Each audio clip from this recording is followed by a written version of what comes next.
தமிழக முதலமைச்சர் ஜெயலலிதா கடந்த செப்டம்பர் 22ஆம் தேதி முதல் அப்பல்லோ மருத்துவமனையில் தீவிர சிகிச்சை பெற்று வருகிறார். ஒரு மாதங்களுக்கு மேலாகியும் தமிழக முதலமைச்சர் ஜெயலலிதாவை பற்றி எந்த ஒரு முழுமையான தகவல்களும் வெளிவராத காரணத்தினால் அதிமுகவில் பல்வேறு உள்குத்து வேலைகள் துவங்கிவிட்டது என்றே சொல்லலாம்.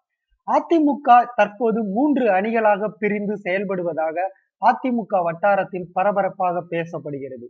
சசிகலா நடராஜன் தலைமையில் ஒரு வலுவான டீமும், ஓபிஎஸ் தலைமையில் ஒரு வலுவான டீமும், எடப்பாடி பழனிசாமி தலைமையில் ஒரு வலுவான டீமும் பிரிந்து கிடப்பதாகவும், மேலும் 30 எம்எல்ஏக்கள் எந்த அணியிலும் இணையாமல் தனித்து இயங்குவதாகவும் அதிமுக வட்டாரத்தில் பரபரப்பாக பேசப்படுகிறது.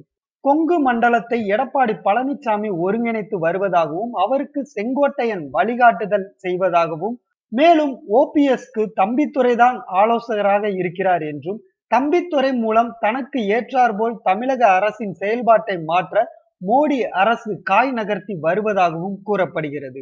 தற்போது உள்ள நிலையில் மோடியை எதிர்த்தால் கடும் பிரச்சனைகள் வரும் என்பதால் சசிகலா நடராஜன் அமைதி காத்து வருகிறார் என்று கூறுகிறார்கள். மேலும் எந்த அணியிலும் இணையாத 30 எம்எல்ஏக்கள் எப்போது வேண்டுமானாலும் எதிர்க்கட்சியின் கூடாரத்திற்குள் சென்று விடுவார்களோ என்ற பயமும் பதட்டமும் அதிமுக மத்தியில் நிலவி வருகிறது. அதனால் அந்த 30 எம்எல்ஏக்களின் நடவடிக்கைகளை உளவுத்துறை மூலம் தீவிரமாக சசிகலா நடராஜன் கண்காணித்து வருவதாக தெரிகிறது. தமிழக முதலமைச்சர் ஜெயலலிதா உடல்நலக் குறைவால் பாதிக்கப்பட்ட நாள் முதலே அதிமுகவில் சின்ன சின்ன சலசலப்புகள் இருந்தன. இன்று வெளிப்படையாக 3 அணிகள் பிரிந்து நிற்பது அதிமுகவின் எதிர்காலம் என்னவாக போகிறது என்ற கேள்வியை எழுப்பியுள்ளது. அதிமுகவின் பொதுச் செயலாளர் ஜெயலலிதா பூரண நலம் பெற்று மீண்டும் கட்சி பணியும் ஆட்சி பணியும் தொடரும் போதுதான் இவை அனைத்துக்கும் முற்றுப்புள்ளியும் பல்வேறு நடவடிக்கைகளும் துவங்கும் என்று நாம் எதிர்பார்க்கலாம்.